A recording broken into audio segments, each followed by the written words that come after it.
Sir, ഇപ്പോ ഏറ്റവും പ്രധാനപ്പെട്ട ഒരു വാർത്ത വരുന്നത് നെതന്യാഹുവിനെ തുർക്കി തീർക്കുമെന്നാണ്. അതായത് നെതന്യാഹു ഉൾപ്പെടെയുള്ള 36 ഉദ്യോഗസ്ഥരുടെ പേരിൽ അറസ്റ്റ് വാറണ്ട് കൊണ്ടുവന്നിരിക്കുകയാണ്. എന്നിട്ട് പറയുകയാണ് ഞങ്ങൾ നെതന്യാഹുവിനെ തീർക്കും.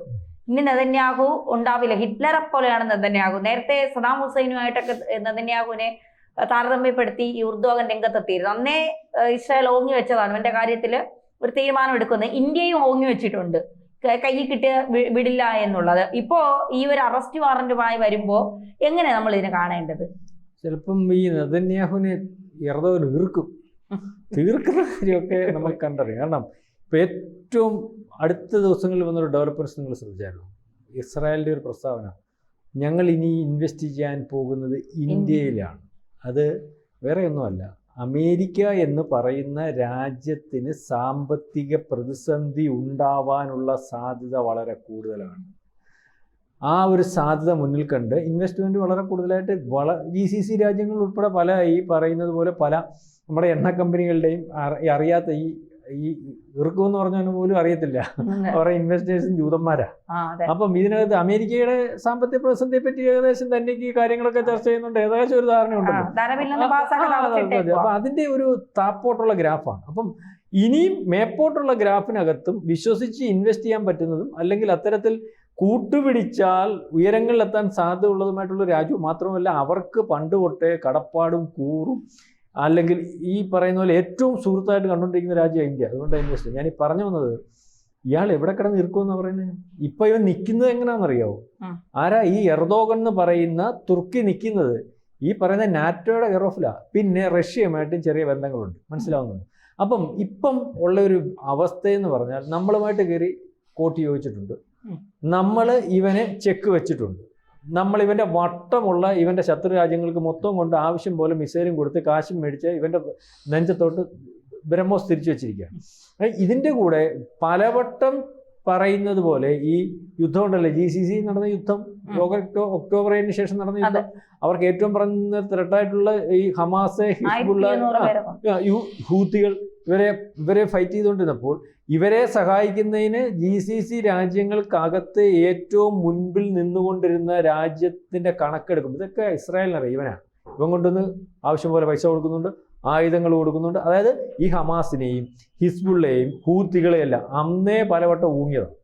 ഒരു വട്ടം പറഞ്ഞ നേരത്തെ ഒരു വട്ടം പറഞ്ഞതാണ് തകർത്തുകളെ ലക്ഷ്യം വെച്ചത്. പലവട്ടം ഇസ്രായേൽ താക്കീത് കൊടുത്തതാണ്, ഈ പണി നിർത്തിക്കോ, ഹമാസിനെ സഹായിക്കും നിർത്തിക്കോ, ഹിസ്ബുള്ളയെ സഹായിക്കും നിർത്തിക്കോ, ഞങ്ങൾക്കറിയാം, ഞങ്ങൾ കൈകാര്യം ചെയ്യും. കൈകാര്യം ചെയ്യാത്തതിൻ്റെ ഒരു തടസ്സം എന്ന് പറഞ്ഞാൽ ഈ പറഞ്ഞ പോലെ അമേരിക്കയുടെ സാമന്ത രാജ്യങ്ങൾ അല്ലെങ്കിൽ അമേരിക്ക, തുർക്കി, ഈ നാറ്റോ രാജ്യങ്ങളുണ്ടല്ലോ, ആ ഒരു കെയറോഫ്. പക്ഷേ ഇപ്പോഴത്തെ ഒരു അവസ്ഥയിൽ ഇപ്പോൾ ലോകക്രമത്തിൻ്റെ മാറ്റം, ഞാൻ ആദ്യമേ പറഞ്ഞതുപോലെ ഒരു മാറ്റം ഉണ്ടല്ലോ. അമേരിക്കയെ അങ്ങനെ ഡിപ്പെൻഡ് ചെയ്ത് പോകുന്ന ഒരവസ്ഥ നാറ്റോ രാജ്യങ്ങൾക്കും ഒരുപക്ഷെ യൂറോപ്യൻ രാജ്യങ്ങൾക്കും G7 രാജ്യങ്ങൾക്കും ഒക്കെ പഴയതുപോലെ ഇല്ലാത്തതുപോലെ ഇസ്രായേലിൻ്റെ പല പ്രസ്താവനകളും അടുത്ത ദിവസങ്ങളിൽ ബന്ധമുണ്ടോ എന്നാൽ പഴയതുപോലെയുള്ള അടിമത്വം ഇല്ല എന്ന് ചില പ്രസ്താവനകൾ കൂടി നമുക്ക് മനസ്സിലാവുന്നുണ്ട്. അതായത് ഇപ്പോൾ പാകിസ്ഥാനുമായിട്ടുള്ള അമേരിക്കയുടെ ബന്ധം 1, 2 ഈ പറഞ്ഞ തുർക്കിയായിട്ടുള്ള അമേരിക്കയുടെ ബന്ധം. അതായത് ട്രംപിൻ്റെ ഈ ബന്ധത്തിനകത്ത് ഇസ്രായേലിന് സംശയമുണ്ട്, അല്ലെങ്കിൽ ഇസ്രായേൽ നാളെ ബുദ്ധിമുട്ടുണ്ട്. ബുദ്ധിപരമായ നീക്കമാണോ, ഇനി ആന്തരികമായിട്ട് എന്തെങ്കിലും ചതി ഇതിൻ്റെ പുറകിലുണ്ടോ, എപ്പോഴും ചതിക്കുന്ന പോലെ ഈ പറയുന്ന പോലെ ഈ മണ്ടന്മാരെ വീണ്ടും ചതിക്കാനാണോ എന്നുള്ളതിനെ പറ്റി ഒന്നും അറിയത്തില്ല. ഇപ്പം നമ്മുടെ ഹമാസിനെ തകർക്കാൻ വേണ്ടി പാകിസ്ഥാനിൽ നിന്ന് പട്ടാളക്കാരെ അവിടെ കൊണ്ട് നിർത്തിയിട്ടുണ്ട്. അതിന് വേറെ കാര്യമുണ്ട്, പൈസ കൊടുക്കാനില്ല, നിവർത്തിയില്ല. 20,000-ന് സൗദിയിൽ അടിച്ചു, അതിൻ്റെ ശമ്പളം അവർ കൊടുത്തോളുമല്ലോ, ഈ പറയുന്ന ഇവിടെ ഇത് കൊടുത്തോളുമല്ലോ. ഇത് പക്ഷേ ഈ എർദോഗൻ എന്ന് പറയുന്ന ലോകത്തിന്റെ ഖലീഫ ഉണ്ടല്ലോ, അങ്ങനെ സാധനം ഉണ്ടല്ലോ, അതാവാൻ നിൽക്കുക. അവനെ അതിനുവേണ്ടിയുള്ള ശ്രമം. അപ്പൊ അവനെ ഒരു രീതിയിലും നിവർത്തികേട് കൊണ്ട് പല രീതിയിലും അംഗീകരിച്ചും നാളെ കാലത്തെ അമേരിക്കയോടോ ഇസ്രായേലിനോടോ തൊടുക്കാൻ അല്ലെങ്കിൽ ഏറ്റുമുട്ടിയാൽ ഇല്ലായ്മയായി പോകും, ഭസ്മമായി പോകും എന്നുള്ള രീതി ആയതുകൊണ്ട് അടങ്ങി നിൽക്കുന്നത്. അല്ലെങ്കിൽ എന്നേ ഈ പറയുന്ന പോലെ ഏറ്റുമുട്ടിയനെ ഇറാനെ കാട്ടിൽ കൂടുതൽ ഭയപ്പെടേണ്ട രാജ്യത്തിനകത്ത് വരുന്ന ഒരുത്തനേവൻ ആരാ? ഇറാനാണെന്നല്ലോ അണുവായുധം ഉണ്ടാക്കിയാൽ. അവർ പറയുന്നത് ഞങ്ങൾ അണുവായുധം ഉണ്ടാക്കുന്നില്ല, അത് വിശ്വാസയോഗ്യമല്ല, ഞങ്ങൾ ഞങ്ങളുടെ ഊർജ്ജ പ്രതിസന്ധി പരിഹരിക്കുന്നതിന് വേണ്ടി ആണവോർജ്ജം അല്ലെങ്കിൽ ആണവ സമ്പുഷ്ടീകരണം നടത്തുന്നു എന്ന് പറയുന്നു. ഒരു പരിധി വരെ ശരിയുവാ, പക്ഷെ അതിന് വിശ്വസിക്കാൻ പറ്റത്തില്ല. മനസ്സിലാവുന്നുണ്ട്. ഒരു വിശ്വസിക്കാൻ പറ്റും. ഇതേലത്തെ ചിന്താഗതിയുള്ള ഈ നമ്മൾ ഈ ഇവിടെ അല്ല സ്വർഗം മേളിലാണ്, അല്ലെങ്കിൽ ഈ പറയുന്ന പോലെ ഖിലാഫത്തോ ഏതാണ്ട് അങ്ങനെ സാധനം അങ്ങനെ ആൾക്കാരെ കൊല്ലുന്നതിന് ഒരു വാചകം പറയുമല്ലോ, വേട് പറയുമല്ലോ, ജിഹാദ്. ഖിലാഫത്തല്ല, ജിഹാദ് നടത്താൻ നിൽക്കുന്നവരാ. അപ്പോൾ അവരെ വിശ്വസിക്കാൻ പറ്റില്ല. അത് നമ്മൾ ഈ പറഞ്ഞാൽ അവർക്ക് കരുതിയേ വെക്കൂ. ഇച്ചിരിയുള്ളൊരു രാജ്യം, ആകപ്പാടെ 70,000 ജൂതന്മാർ. ഈ രാജ്യത്തിനകത്ത് ഒരു ചെറിയ അണുബോംബ് വന്നാൽ പോലും ആ രാജ്യം പിന്നെ ഇല്ല. ഇന്ത്യക്കകത്ത് 140 കോടി ജനവും വലിയ വലിപ്പമുണ്ട്.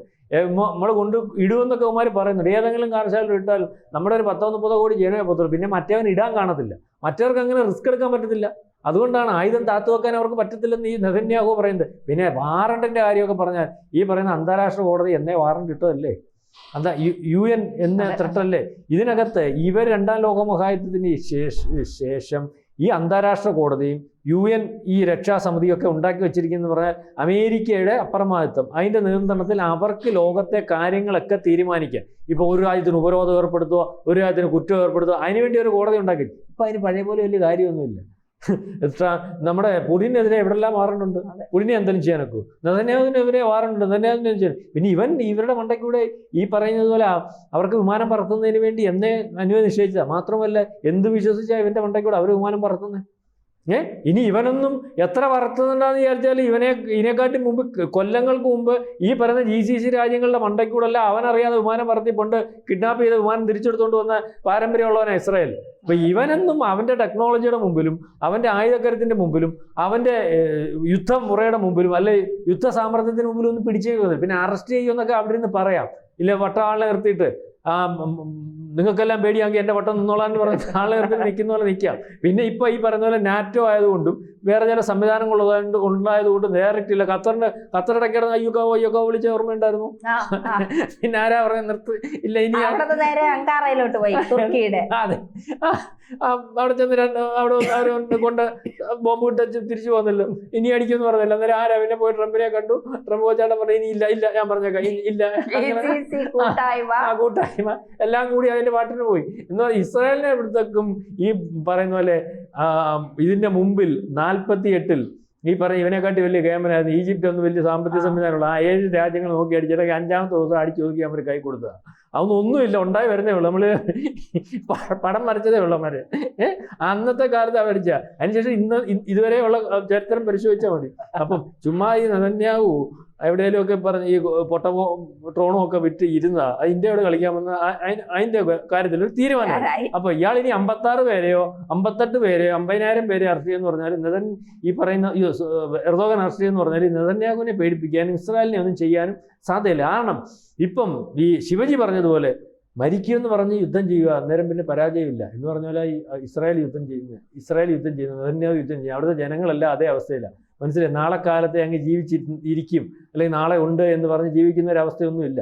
അപ്പോൾ അവരോട് കയറി ഈ പറയുന്ന പോലെ അങ്ങ് തീരെ സഹിക്കാൻ വയ്യുമ്പോൾ എന്തെങ്കിലും പറയണ്ടേ. അതുപോലെ അന്ന് ക്ഷമിക്കുന്നതിനൊക്കെ ഒരു പരിധിയില്ലേ. ഡെയിലി ഇങ്ങനെ അങ്ങനെ സഹിക്കാൻ വയ്യാതെ വരുമ്പം പറഞ്ഞു പോകുന്ന, അല്ലാതെ തന്നെ വിചാരിക്കുന്നത് പോലെ അല്ലെങ്കിൽ എർദോഗൻ വിചാരിക്കുന്നത് പോലെ അവന് എന്താ പറയുക അറസ്റ്റ് ചെയ്യുന്ന ഒന്ന് ഇറുക്കാൻ പോലും പറ്റുമെന്ന് എനിക്ക് തോന്നുന്നില്ല. ഈ ഒരു കാരണം വെച്ചിട്ട് നാളെ കാലത്ത് കൊണ്ടൊന്നും ഇനി അത് പറഞ്ഞു എന്ന് പറഞ്ഞുകൊണ്ട് പെട്ടെന്ന് കൊണ്ടുവന്ന് അവന്മാർ ബോംബിട്ടിട്ട് പറയും അവൻ തന്നെയാ പറഞ്ഞത് ശരി. അന്നേരം പിന്നെ അമേരിക്ക വരുമ്പോഴത്തേനും ബോംബിടിയിൽ കഴിയും. പിന്നെ അടുത്ത റൗണ്ട് വേണമെങ്കിൽ സ്റ്റോപ്പ് ചെയ്യാം. അതുകൊണ്ട് വളരെ സൂക്ഷിച്ചോളുക. ഈ പറഞ്ഞ കാര്യങ്ങൾ വളരെ കാലം മുമ്പേ ഉന്നി വെച്ചിട്ടുണ്ട്. ഇപ്പോഴത്തെ ഒരു ലോകക്രമത്തിനകത്തൊരു പ്രത്യേകത എന്ന് പറഞ്ഞാൽ ഇവന്റെ കൂടെ ഇവൻ വിചാരിക്കുന്നത് പോലെയുള്ള ആൾക്കാർ ഇവന്റെ കൂടെ ഇല്ല. നാറ്റോയുടെ മാത്രം കെയർ ഓഫേ ഉള്ളൂ. റഷ്യയുമായിട്ടൊരു ബന്ധമുണ്ട്. ഇന്ത്യയുമായിട്ടൊരു പ്രശ്നം വന്നാൽ റഷ്യ പറയും അത് ബുദ്ധിമുട്ട്. ഇസ്രായേലും റഷ്യയായിട്ടുള്ള ബന്ധം അറിയാമല്ലോ. നേരത്തെ വിഷയം വന്നപ്പോൾ ഞങ്ങളുടെ ആൾക്കാർ 10 ലക്ഷം പേരുണ്ട്, ഞങ്ങൾ എങ്ങനെ നേരിട്ട് അപ്പം ആരെ അടിക്കണമെന്ന് ആർക്ക് അടി കൊടുക്കണ്ടെന്നൊക്കെ അവർക്കൊക്കെ തമ്മിൽ അറിയാം. അപ്പം ഈ പിന്നെ ഇസ്രായേലാന്നല്ലേ, ഇസ്രായേൽ ഇന്ത്യ കൂടെ അങ്ങോട്ടും ഇങ്ങോട്ടും ഇങ്ങനെ കണ്ടൊക്കെ നടത്തി കാണിച്ചിട്ട് ഒരടി നടത്തിയ 2-3 മണിക്കൂറത്തെ കാര്യമുള്ളൂ ഈ സാധനമൊക്കെ. മനസ്സിലായി. അപ്പം അതൊക്കെ നമുക്ക് പെട്ടെന്ന് നമ്മുടെ മറ്റിടത്ത് ചെല്ലും 68 ഊതികൾ കൊടുത്ത്. അപ്പൊ അതായിരിക്കും മിക്കവാറും അവിടെ ചെന്ന് കാണുന്ന കാര്യങ്ങൾ നടത്താനൊക്കെ ഉള്ളൂ. ഇവിടെ പാടാ കേട്ടോ.